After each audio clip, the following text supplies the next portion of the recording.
This combination of frustration, corruption, together with a lack of a personal horizon, this is basically that energy, that combustion material that pushes him through. This is what we have here over the media. This has been disseminated worldwide, and it continues to be nurtured in a way that this storm, this turmoil can continue for many more years until these basic rights are solved.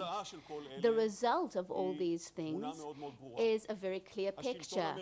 The central regime, the leader, has become weaker, has lost its power, and the public, on the other hand, has become stronger. Furthermore, the central asset that the regime had in the past, that is frightening people, that it was able to lead using this, if you can call it leadership, this asset of creating fear has slowly started disintegrating, and in its wake we have seen a consideration and estimation of the Arab population. If to summarize all that I have said, the public dares so much more, the regime dares so much less, and the public has, for the first time in the Middle East, after decades, decades upon decades, has become determining factor in the calculations and contemplations of the different regimes.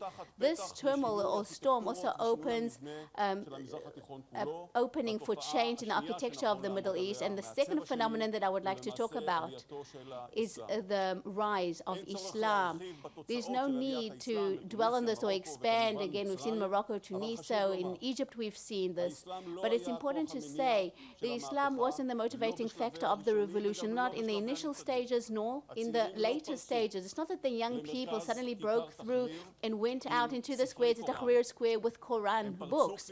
They went out into the streets because they wanted to express an objection of all those things that I pointed out. On the other hand, the Muslim Brotherhood, the Salafis, and other parties helped create this wave, and they're actually riding this wave.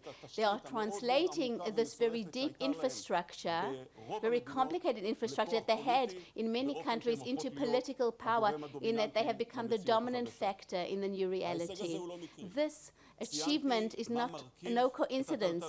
What comprises the storm? But I have not yet pointed out what it was lacking. The storm, this turmoil, had two things lacking: a meaningful leadership that is still lacking out there in the most part, and the second is very clear ideology. Into this vacuum with lack of leadership and lack of ideology, those organizations came into the picture, those Muslim organizations that were very organized from the initial stages, and they have suggested or have proposed a clear-cut ideology, and it's so much more fascinating, appealing to the general public. Furthermore, let me say that on the background of the Islamization process that this space is undergoing at the moment in recent years, it was only natural that these organizations become so popular.